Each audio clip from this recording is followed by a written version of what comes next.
hitik na hitik po ang another podcast episode natin ngayon sa mga balitang mga hindi siguro ninyo napapansin sa social media kasi maraming iba pang pinag-uusapan, lalong-lalo na yung mga marites dyan na hindi pinapansin ang ibang mga balita sa mainstream media na nababalita.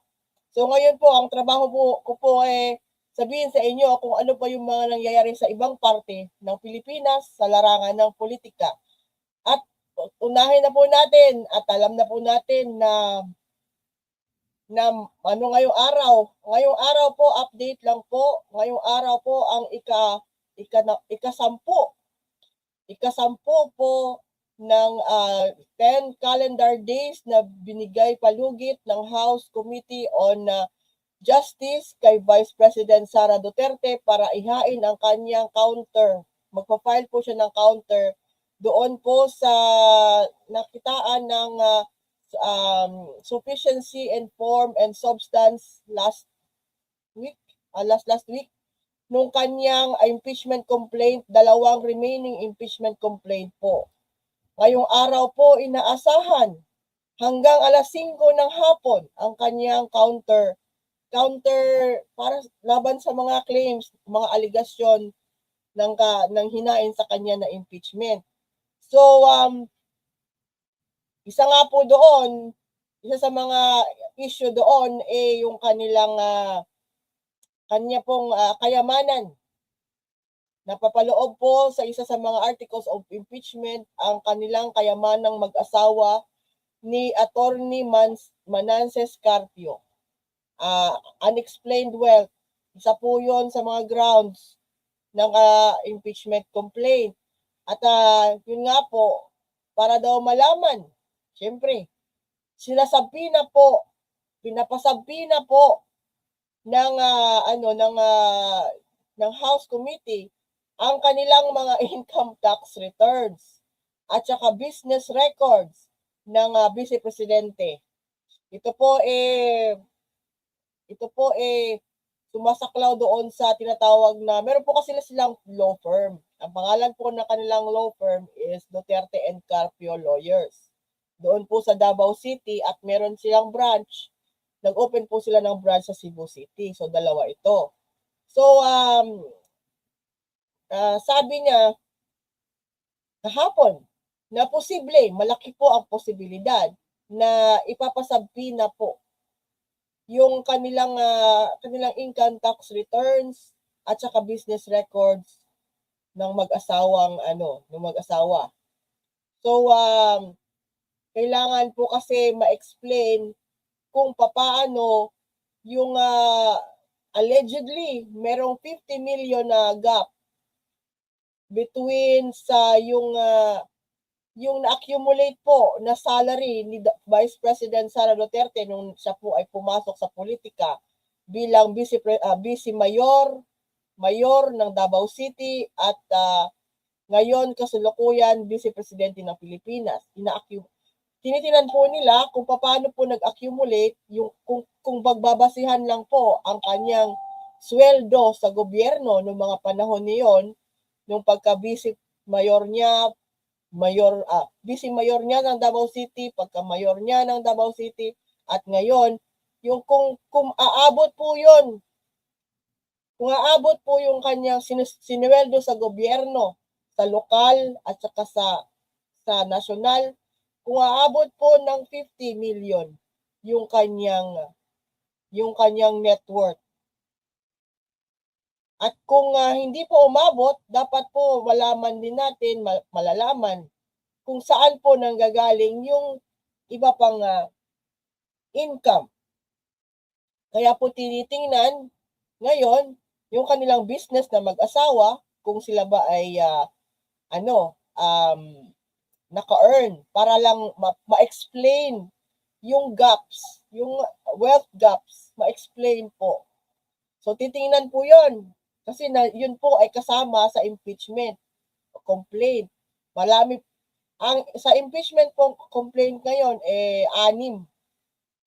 Sa mga nakaka-remember last year 7, ngayon 6. Pero isa pa rin po ito yung kanilang unexplained wealth na kailangan tutukan para i-explain nila sa publiko kung paano nila naka-arrive si Sara Duterte ng kanyang salin na pumapalo po ng pinaka-recent niya 2024 na salin niya pumalo na po sa 88 million pesos.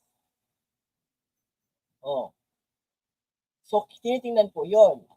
At talagang kasi nga po asawa niya, kung yung asawa niya may business, titingnan po 'yon.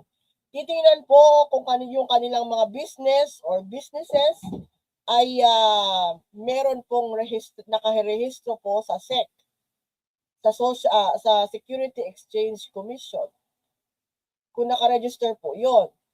At kung nakaregister po yun yung mga business nila, tsaka nakita po yung kanilang real estate, meron silang nagbabayad sila ng real estate tax, amilyar, whatever, titulo, ma-explain po yan kung bakit yung gap na yan, or kung bakit naka-arrive ng 88 million pesos yung personal net worth ni Vice President Sara Duterte. Kung labas ba yan sa asawa niya or joint ba yan sa asawa niya, yun po ang masasagot ng kung makikita na po yung mga records, kung ma-explain na po ng mga records. Excuse me po. Kung hindi, yun nga, kung rehistrado po sa SEC ang kanilang mga business or businesses, syempre po, makaka-issue po sila ng tinatawag na resibo. Di po ba? Kung ang business po ninyo ay nakarehistro sa SEC, yun po, meron po kayong resibo, meron kayong official receipt.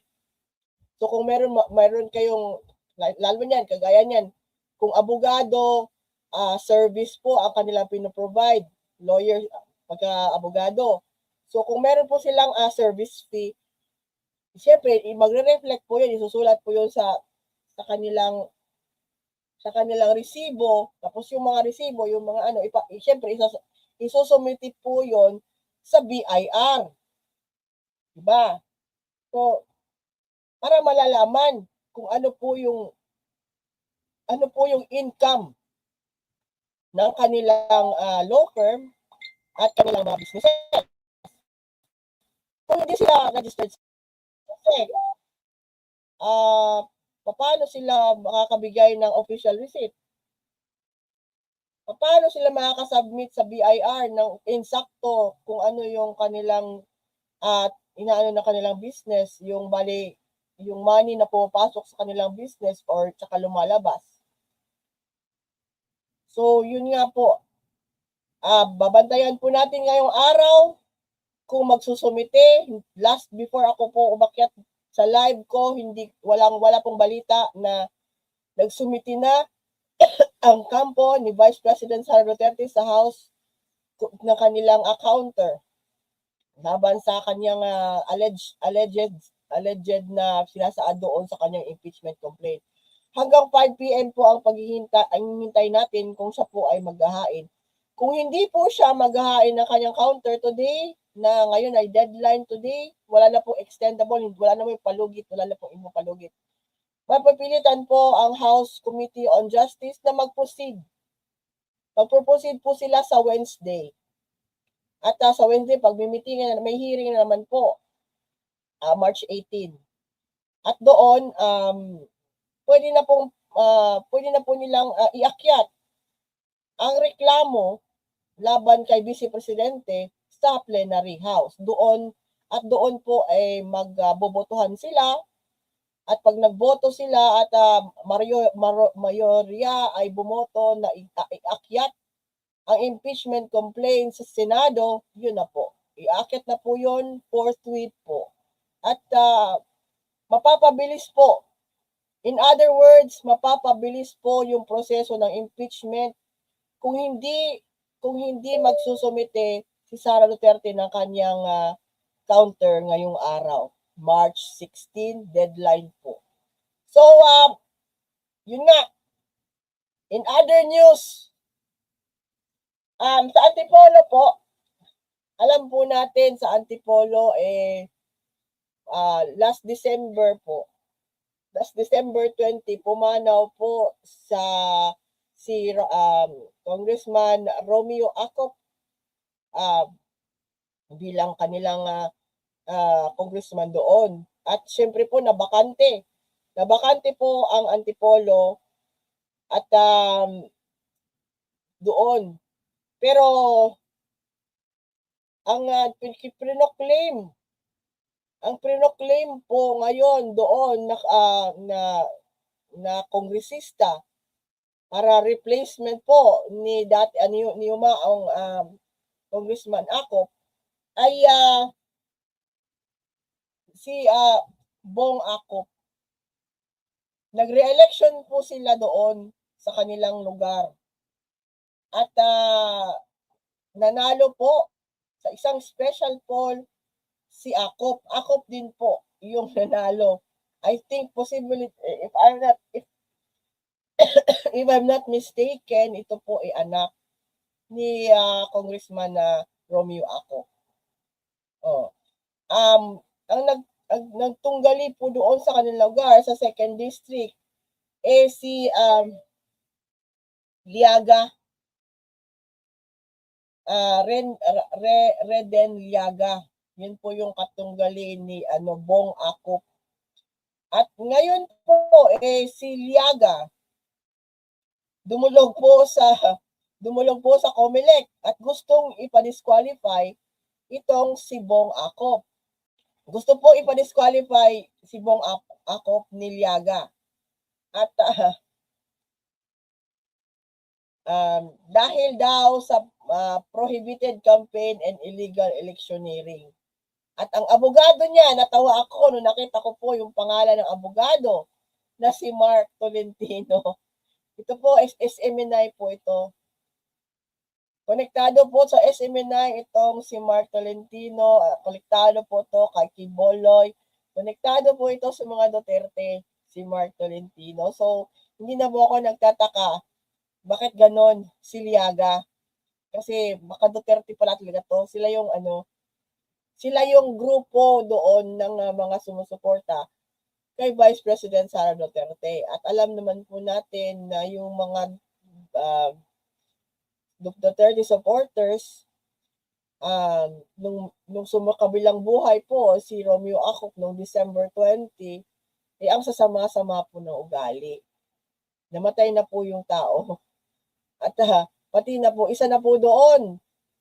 Kapwa po niya kongresista na suspendido pa rin ngayon na si Congressman Cavite Congressman 4th District na yung congressman na Miao, si Kiko Barsaga, na binadmouth yung bago lang namatay na si Romeo Acop last December. Ganon. So, hindi na ako nagtaka kung bakit umalma itong si Liaga kasi pala ito baka Duterte pala ito tao pala ito ni at aliado pala ito ni Sara. So, sila po ay umaalma. Wala na ibang magawa yung mga tao, mga supporters ni mga Duterte kundi umalma. Sige, umalma lang po kayo ng umalma. So, congratulations po.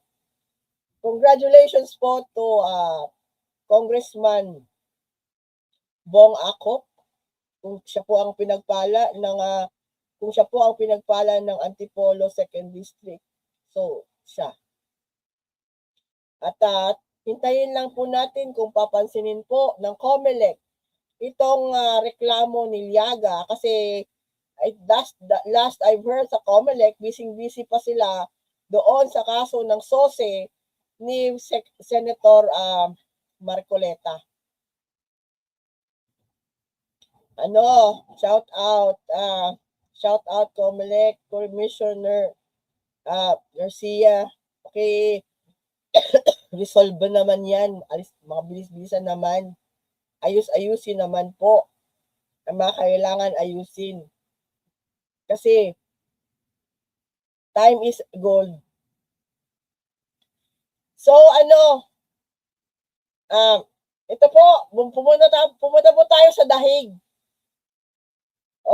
From Antipolo, lumipad po tayo sa Dahig saglit. Alam po natin na tinatanong ng ICC po, ng ICC kung ano ang ginagawa ng grupo nila Sal Panelo doon kasi po nung confirmation of charges noong February 23, yung ilang araw na yun, yung isang week na yon, nag-start ng February 23 hanggang February 27, doon sa ICC, nagpa-appearance po doon ang grupo nila Sal Panelo, nila Attorney Sal Panelo. Ilan po sila? 6. 6 sila. Si Sal Panelo, Meldaldea, Paras, basta meron pang 3 na hindi ko na ma-remember. Basta ang kanilang spokes, yung grupo na yon, ang lagi pong interview ay si Attorney Sal Panelo. At ngayon, napansin po ito ng ICC at tinatanong po ano yung goal ng 6 na yon. Kasi alam po naman natin, hindi naman din sila nagsalita habang dinidinig ng confirmation of charges. Sa prosecution po, dun sa mga nanood at nakinig sa prosecution panel po, isa-isa po, lahat po ng nakasali sa prosecution team nagsalita, hindi lang po Niang, hindi lang po si Niang. Nagsalita din 2 babae at yung si Nichols nagsalita. Bali 3 lalaki at 2 babae po ang nagsalita doon sa parte ng prosecution. Doon po sa parte ng depensa ni former President Rodrigo Duterte, isa lang po yung nagsasalita at yun po ay walang iba kundi si Nicholas Kaufman, yung kanyang lead counsel at defense counsel. Pero nagpa-appearance po itong 6 na Filipino lawyers na pumunta po doon at nag-obserba. Nagpa-mention po sila doon sa roll call habang nagsa-start yung pangdinig. Nagpa-mention sila, in-acknowledge yung kanilang presence doon. Pero after that, ngayon nagtatanong po ang ICC ano talaga yung kanilang role doon. At saka nagtatanong din po yung mga nagrereklamo natin ng mga kababayan doon. Pagkaklaro lang ha, baka nakakalimutan po natin. Hindi po mga dayuhan ang nagdala ng kaso ng EJK doon po sa Dahig. Hindi po dayuhan yung nagsampa ng kaso laban kay dating Pangulong Rodrigo Duterte sa Dahig. 2017 po ang nagdala po ng kaso doon ay si dating Senador Trillanes, sila Gary Alejano, sila Sabio na sumakabilang buhay na din po si Sabio, Jules Sabio, attorney. Sila po yon. Mga Pilipino po ang nagsampa ng mga kaso ng EJK doon. Hindi po dayuhan. Doon lang dinidinig sa Dahig. So, yun ngayon, meron pong, yun na nga, nagpa-appearance po itong 6 na Filipino lawyers. Pero hindi naman sila nagsalita. Ang nagsalita sa depensa ni dating Pangulo Rodrigo Duterte doon no confirmation of charges ay yung nag-iisang si Nicholas Kaufman. So, bakit daw? At nangangamba ang mga abogado ng biktima, ang prosecution, nangangamba Kasi ito pong 6 na lawyers na to ay pinagdududahan nila na posibleng may access sa mga restricted information sa kanyang drug case.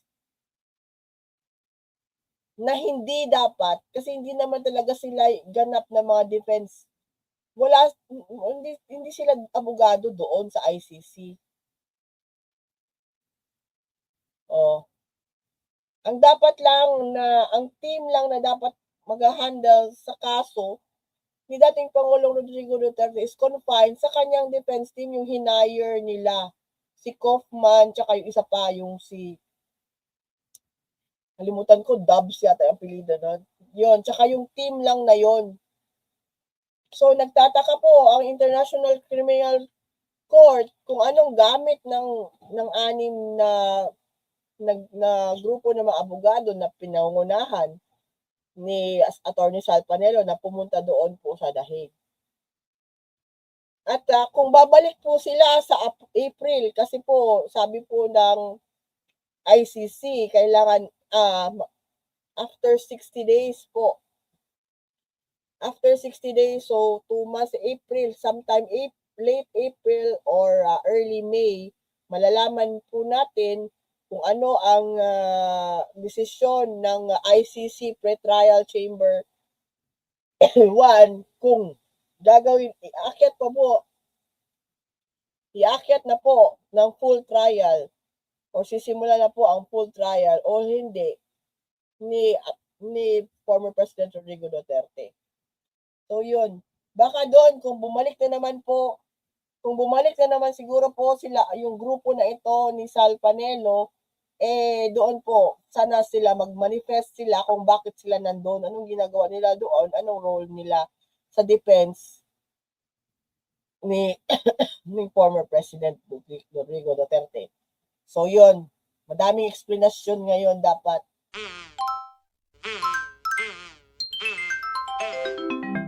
Kakulango.